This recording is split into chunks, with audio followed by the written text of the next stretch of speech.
जैसा कि आप अवगत हैं कि जुमे की नमाज के बाद कुछ जगहों पे अलग अलग थाना क्षेत्रों में पुलिस और प्रशासन की जो ड्यूटियां लगी हुई थी, वहां पे कुछ लोगों के द्वारा हिंसक प्रदर्शन किया गया। उत्तर प्रदेश के बरेली में शुक्रवार को आई लव मोहम्मद अभियान के नाम पर हुई हिंसा को पुलिस ने एक सुनियोजित साजिश करार दिया है। वरिष्ठ पुलिस अधीक्षक एसएसपी अनुराग आर्य ने शनिवार को प्रेस कॉन्फ्रेंस में खुलासा किया कि ये घटना अचानक नहीं भड़की, बल्कि एक हफ्ते से ज़्यादा समय से इसकी प्लानिंग चल रही थी। हिंसा के दौरान पुलिस पर पथराव, फायरिंग और तोड़फोड़ की गई, जिसमें 22 पुलिसकर्मी घायल हुए। अब तक 10 एफआईआर दर्ज हो चुकी है, 39 लोग गिरफ्तार हो चुके हैं और कई से ज़्यादा अज्ञात लोगों के खिलाफ कार्रवाई की तैयारी है। एसएसपी अनुराग आर्य ने बताया कि हिंसा वाली जगहों से कई घातक सामग्री बरामद हुई, जो साफ तौर पर दंगे की पूर्वनियोजित साजिश की ओर इशारा करती है।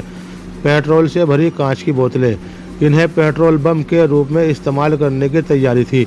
मौके से कई टूटे हुए कांच के टुकड़े और पेट्रोल की गंध वाली बोतलें, खाली कारतूस के खोखे, 315 बोर और 312 बोर के दर्जनों खाली खोखे बरामद हुए, जो फायरिंग के सबूत है। जिंदा कारतूस और तमंचा, 312 बोर के जिंदा कारतूस के साथ एक तमंचा भी जब्त किया गया। चाकू, ब्लेड और खून के धब्बे, भारी मात्रा में चाकू, ब्लेड, उस तरह और खून से सने कपड़े व सामग्री मिली, जो हिंसा का तीव्रता दर्शाती है। आर्य ने कहा, ये सब कुछ सोशल मीडिया के जरिए लोगों को इकट्ठा करने और प्लान शेयर करने से जुड़ा है। हमने वीडियो कॉल रिकॉर्ड और अन्य सबूत जुटाए हैं। कोई भी दंगाई बच नहीं पाएगा। जैसा कि आप अवगत हैं कि जुमे की नमाज के बाद कुछ जगहों पे अलग अलग थाना क्षेत्रों में पुलिस और प्रशासन की जो ड्यूटियां लगी हुई थी, वहां पे कुछ लोगों के द्वारा हिंसक प्रदर्शन किया गया, जिसके संबंध में कल हम लोगों ने बताया था कि हम कठोर विधिक कार्रवाई सुनिश्चित करेंगे। उसमें हम लोगों के द्वारा अब तक कुल 10 एफआईआर दर्ज की गई हैं, जिसमें थाना कोतवाली में 5 एफआईआर दर्ज की गई है, थाना बारादरी में 2 एफआईआर दर्ज की गई है, थाना किला प्रेमनगर और कैंट में 1-1 एफआईआर दर्ज की गई है। इन दर्ज एफआईआरों में आज हम लोगों के द्वारा कुल 8 अपराधियों को, जो इस घटना में शामिल थे, 8 अभियुक्तों को गिरफ्तार करके जेल भेजा गया है। उनके नाम मैं आपको पढ़ के बता देता हूँ। मौलाना तौकीर रजा, सरफराज पुत्र सलीम, मनीफुद्दीन पुत्र जरीफुद्दीन, अजीम अहमद पुत्र नसीम अहमद, मोहम्मद शरीफ पुत्र मोहम्मद अहमद, मोहम्मद आमिर पुत्र मोहम्मद जाहिद, रिहान पुत्र राजू और मोहम्मद सरफराज पुत्र समीम। इन 8 लोगों को आज हम लोगों के द्वारा गिरफ्तार किया गया है और जो रिमांड मजिस्ट्रेट हैं उनके समक्ष पेश करते हुए न्यायिक हिरासत में इनको लिया गया है। कोर्ट के आदेश के उपरांत इनको संबंधित जेल में भेजा गया है।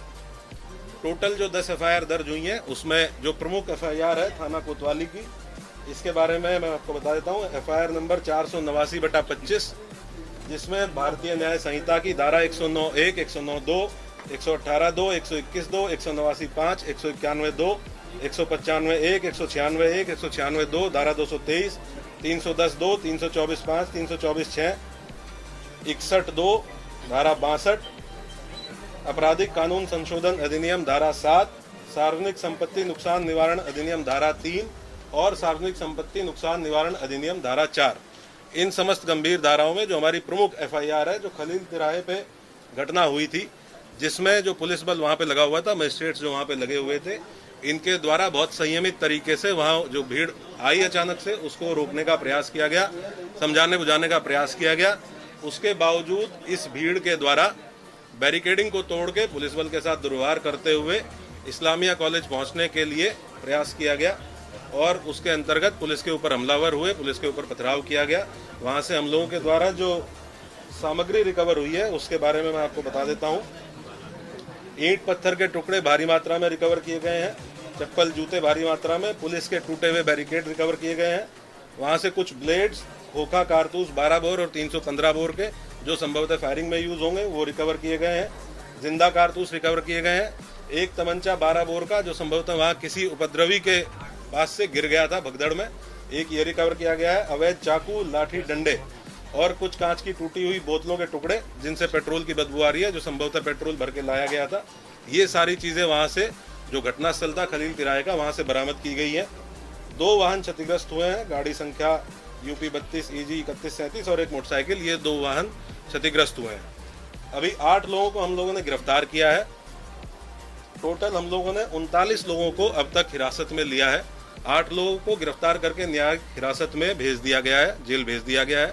बाकी जितने लोग हैं उनसे हम लोग जो विधिक प्रोसीजर है पूछताछ करते हुए, क्योंकि ये भी बहुत आवश्यक है कि हम इन्वेस्टिगेशन के दौरान ये पता करें कि जो ग्राउंड पे लोग मौजूद थे, जो अलग अलग चौराहों पे पुलिस के साथ मिसबिहेव कर रहे थे, पुलिस के ऊपर हमलावर थे, पथराव कर रहे थे, और इनके पीछे कौन व्यक्ति था जो इनसे लगातार संपर्क में रहते हुए इनको ये करने के लिए उकसा रहा था। तो उस बिंदु पे इनसे पूछताछ की जा रही है। इनके मोबाइल फोन जिन जिनके रिकवर किए गए हैं, उन मोबाइल फोन से भी एविडेंस कलेक्शन किया जा रहा है।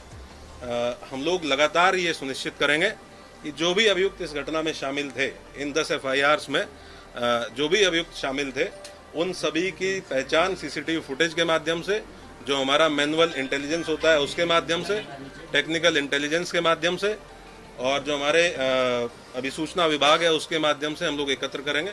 और जितने भी लोग शामिल थे प्रत्यक्ष या अप्रत्यक्ष रूप से, उनकी गिरफ्तारी और उनके विरुद्ध कठोर कार्रवाई, जैसा कि माननीय मुख्यमंत्री जी और शासन की मंशा है। अपराध के विरुद्ध जीरो टॉलरेंस, कानून व्यवस्था की स्थिति एकदम दुरुस्त रहे, उसको कोई किसी भी प्रकार से बिगाड़ ना पाए, और बिगाड़ने वालों के विरुद्ध जीरो टॉलरेंस, इस पे हम लोग कार्रवाई सुनिश्चित करेंगे। टोटल अभी तक 7 FIRs हैं, जिनमें मौलाना तौकीर रजा का नाम प्रकाश में आया